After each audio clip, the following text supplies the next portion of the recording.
श्री शिवाय नमस्तुभ्यम, हर हर महादेव। दोस्तों, जैसा कि आप सभी लोग जानते हैं कि 18 अक्टूबर 2025 शनिवार कार्तिक महीने में पड़ने वाली है धनतेरस। और हमारे हिंदू धर्म में धनतेरस बहुत ही बड़ा और विशेष महत्व होता है। और कार्तिक महीने का धनतेरस के दिन तो आप लोगों को सिर्फ और सिर्फ टूटी हुई झाड़ू वाला उपाय तो अवश्य ही करना चाहिए। इन दोनों का संयोग बहुत ही कम आता है।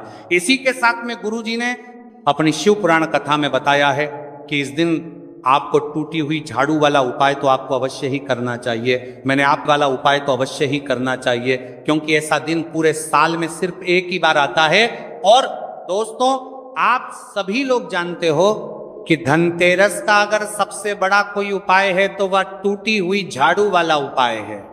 तो दोस्तों, धनतेरस के दिन आप लोगों को इस टूटी हुई झाड़ू वाला उपाय को जरूर करना है। बहुत सारे लोग होंगे जिन लोगों ने इस उपाय को ना किया हो, मतलब पूरा साल निकल गया, उन्होंने किसी भी दिन इस टूटी हुई झाड़ू वाला उपाय को ना किया हो।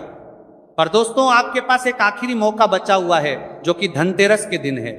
इस दिन आप लोगों को इस वाले उपाय को जरूर कर लेना है। भले ही आपने पूरे महीने भर इस उपाय को ना किया हो, पर अगर आपने इस कार्तिक महीने के धनतेरस के दिन अगर इस वाले उपाय को कर लिया तो आपको इस उपाय को करने का वह फल मिलेगा जिसकी आपने कभी कल्पना भी नहीं करी होगी।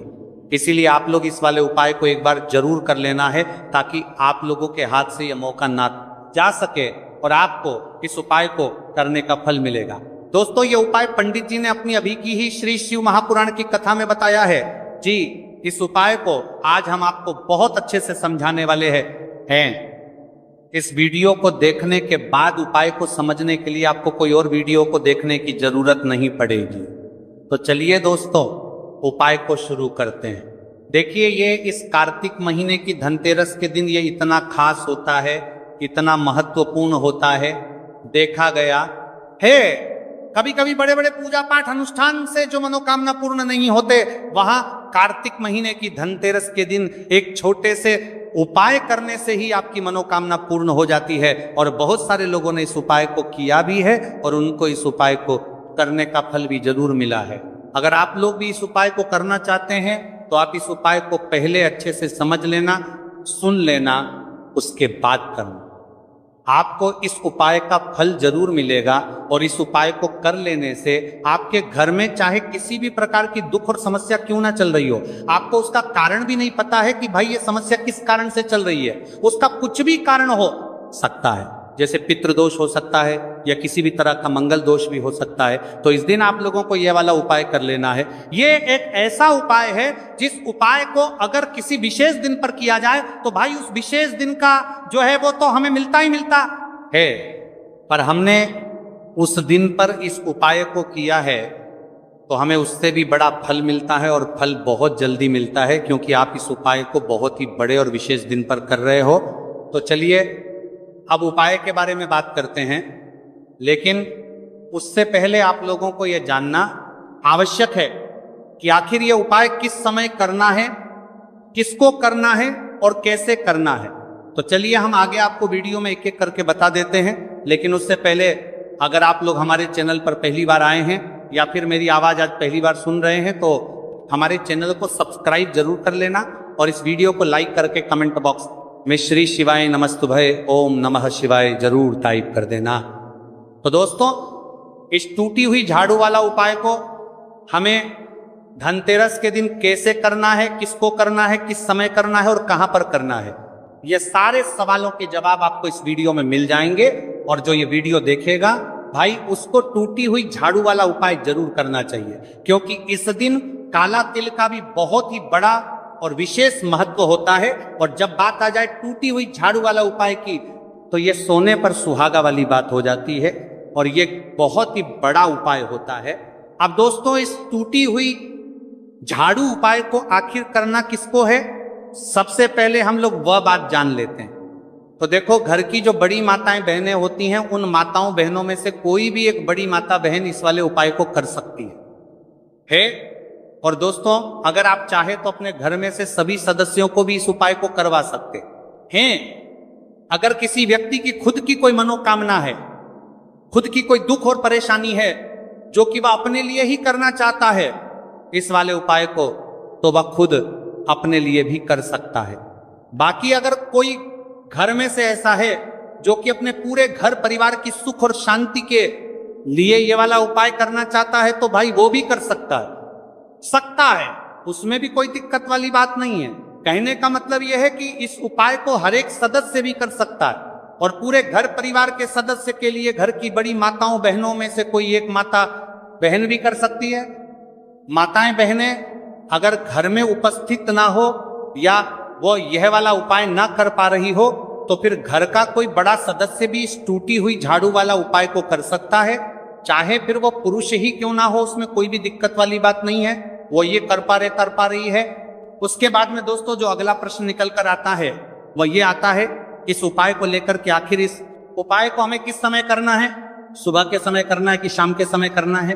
तो देखो, इस वाले उपाय को आप लोग सुबह के समय भी कर सकते हो और शाम के समय प्रदोष काल में भी कर सकते हो। अब अगर आप पूछो कि भाई साहब सबसे उत्तम समय कौन सा रहेगा, इस टूटी हुई झाड़ू वाला उपाय को करना है, का तो हम आपसे बस यही कहेंगे कि इस उपाय को आप सुबह के समय करेंगे तो ज्यादा बेहतर होगा। बाकी अगर प्रदोष काल शाम के समय भी करेंगे तो भी अच्छा होगा, उसमें कोई भी दिक्कत वाली बात नहीं है।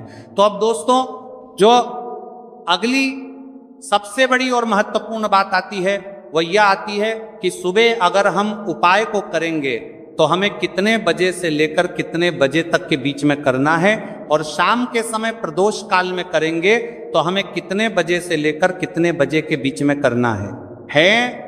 तो देखो, सुबह जितनी जल्दी हो सके आप उपाय को करने की कोशिश करना। बाकी अगर किसी कारणवश लेट भी हो जाओ, थोड़ी देर भी हो जाए, तो 10 या 11 बजे तक भी आप उपाय कर लेना, पर 12:00 बजे से ज्यादा देरी ना हो, ठीक है, इस बात का ध्यान रखना।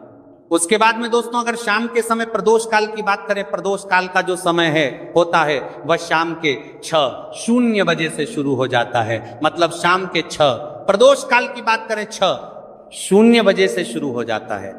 मतलब शाम के से लेकर 7 के बीच का जो समय होता है, ये समय प्रदोष काल का समय होता है। तो आप इस उपाय को 7 या 8:00 बजे के बीच में भी कर सकते हो। मतलब शाम के 6 बजे से रात 8:00 बजे के बीच में आप कभी भी इस वाले उपाय को कर सकते हो, उसमें कोई भी दिक्कत वाली बात नहीं है।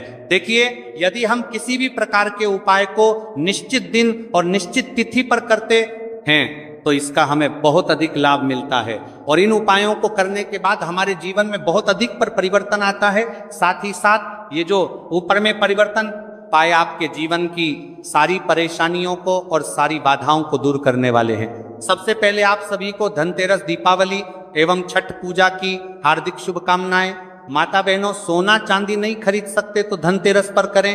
इन चीजों की खरीदारी मां लक्ष्मी होगी प्रसन्न। माता बहनों, साल 2025 में धनतेरस कब है, धनतेरस में पूजा का शुभ मुहूर्त क्या है, और धनतेरस में नई वस्तुएं खरीदने का शुभ मुहूर्त क्या है, बर्तन कौन से खरीदना चाहिए, सोना या चांदी खरीदना जरूरी है, झाड़ू कौन सी खरीदें, झाड़ू दीपावली पर या फिर धनतेरस पर किस दिन खरीदना चाहिए, इन सभी सवालों के जवाब आज की वीडियो में हम आपको बताएंगे। भाइयों, माता रानी की कृपा से मैं कह सकता हूं कि आप धनवान ना बन जाए तो मुझे बताना।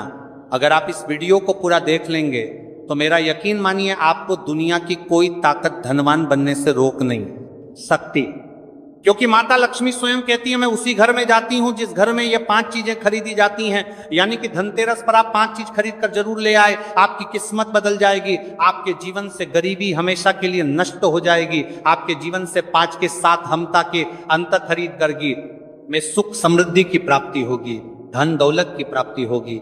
माताएं बहनें, कुछ लोग यहाँ पर ऐसे भी होंगे जो इस वीडियो को बीच में ही छोड़ देंगे, इन बातों पर ध्यान न देकर फालतू की वीडियो में ज्यादा ध्यान देंगे। इस वीडियो को आपको छोड़ना ही है तो अभी छोड़ देना, परंतु वीडियो को बीच में छोड़कर दीपावली के इस समय पर मां लक्ष्मी का अपमान कभी मत करना।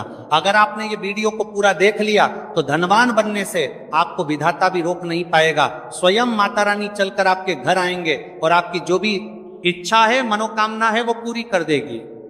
इसीलिए सच्चे हृदय से इस वीडियो को लाइक जरूर कर दीजिए और कमेंट बॉक्स में जय लक्ष्मी माता जरूर लिख दीजिए। देखिए, साल 2025 में धनतेरस किस दिन मनाया जाएगा। इस दिन धन्वंतरी देव, लक्ष्मी जी और कुबेर महाराज की पूजा की जाती है। तो आइए जानते हैं धनतेरस पर शुभ मुहूर्त। दिवाली का त्योहार हिंदू धर्म के प्रमुख त्योहारों में से एक है। हम सभी लोग दिवाली और उसके आसपास पड़ने वाले त्योहारों का पूरे साल भर इंतजार करते हैं। दिवाली को दीपों का त्योहार और रोशनी का त्योहार कहा जाता है। यह पर्व पूरे 5 दिन तक चलता है। दीपावली से ठीक पहले धनतेरस का पर्व मनाया जाता है। दिवाली के इस 5 दिवसीय त्योहार की शुरुआत धनतेरस के साथ ही होती है। इस दिन भगवान गणेश और धन्वंतरी की पूजा अर्चना का विधान है। इस दिन खरीदारी करना भी बेहद शुभ माना जाता है। इस शुभ अवसर पर भगवान कुबेर की पूजा और नई चीजों को खरीदारी करने से साल भर घर में धन और समृद्धि बनी रहती है। परंपरा के अनुसार धनतेरस के दिन सोना, चांदी, बर्तन, वाहन और वस्त्र की खरीदारी करना अत्यंत शुभ माना जाता है। मानता है कि इससे माता लक्ष्मी और धन के देवता कुबेर प्रसन्न होते हैं, लेकिन इतनी महंगी चीज खरीदना सभी के लिए संभव नहीं होता।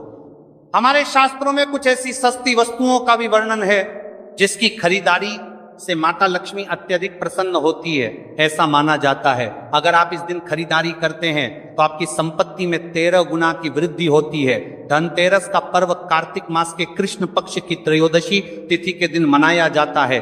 धनतेरस पर पूजा का शुभ मुहूर्त, पूजा का शुभ समय। धनतेरस के दिन संध्या काल 7:16 से लेकर संध्या काल 8:20 से है। इस समय भगवान धन्वंतरी की पूजा कर सकते हैं। हालांकि अलग अलग शहरों में पूजा के समय में अंतर हो सकता है। धनतेरस में खरीदारी का शुभ समय धनतेरस पर सोने, चांदी और बर्तन या घर का कोई भी सामान खरीदने का शुभ मुहूर्त है। सुबह 12:18 से अगले दिन 19 अक्टूबर का 6 और रात 6:24 से तक रहेगा। धनतेरस पर सोना खरीदने के लिए आपको 30 घंटे 1 मिनट का शुभ समय प्राप्त होगा।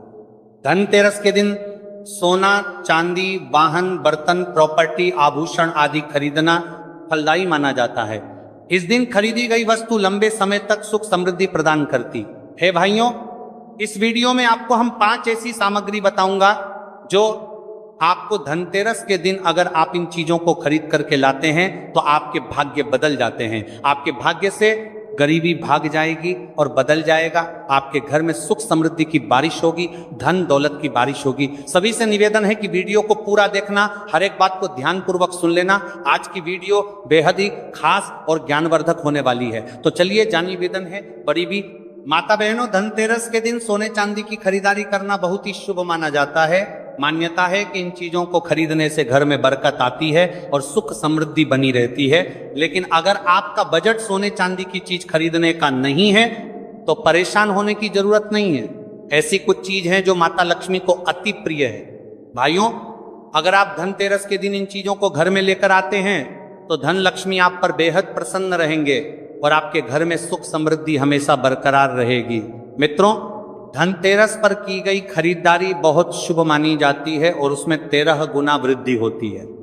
दीपावली के पर्व की शुरुआत धनतेरस से होती है और भैया दूज पर खत्म होती है। 5 दिन चलने वाले इस त्योहार को पंच महोत्सव के नाम से जाना जाता है। धनतेरस के दिन माता लक्ष्मी और कुबेर के साथ भगवान धन्वंतरी की पूजा की जाती है और उनका आशीर्वाद प्राप्त किया जाता है। लेकिन क्या आपको पता है कि आखिर धनतेरस के दिन बर्तन खरीदने की परंपरा क्यों है, किस लिए है? कार्तिक मास के कृष्ण पक्ष की त्रयोदशी तिथि को धनतेरस का पर्व मनाया जाता है। माता बहनों, शास्त्रों के अनुसार इस दिन समुद्र मंथन से भगवान धन्वंतरी उत्पन्न हुए थे। भगवान धन्वंतरी के ठीक 2 दिन बाद महालक्ष्मी सागर मंथन से प्रकट हुई थी। जब भगवान धन्वंतरी आए थे तो उनके एक हाथ में कलश था। इसीलिए धनतेरस के दिन बर्तन खरीदने की परंपरा चली आ रही है। इसी के साथ धनतेरस पर सोना चांदी बर्तन के साथ ही अधिकांश लोग हर साल झाड़ू भी खरीद कर लाते हैं। माता बहनों, मत्स्य पुराण में इस संबंध में बताया गया है कि झाड़ू माँ लक्ष्मी का प्रतीक है और इस धनतेरस के दिन घर में झाड़ू लगाने से आर्थिक स्थिति में सुधार होता है और माँ लक्ष्मी हमसे प्रसन्न होकर हमारे घर में वास करती है। कहा जाता है धनतेरस के दिन झाड़ू घर में लाने से आपको पूरे साल हर कार्य में सफलता मिलती है और आपके घर में सुख समृद्धि बनी रहती है, सभी प्रकार की आर्थिक परेशानियां दूर रहती हैं। माता बहनों, धनतेरस पर सिंकों वाली या फूल वाली अच्छी मजबूत धूपदानी खरीदना चाहिए। ऐसी धूपदानी खरीदें जो हाथ से बनाई गई हो।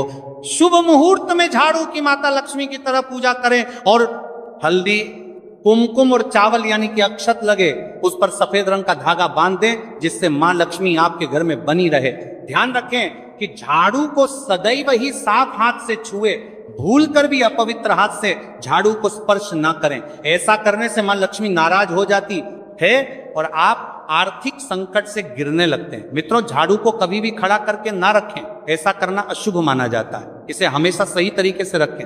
घर में झाड़ू सदैव ऐसे स्थान पर रखनी चाहिए कि कभी भी बाहर से आने वाले किसी व्यक्ति की नजर झाड़ू पर नहीं पड़नी चाहिए।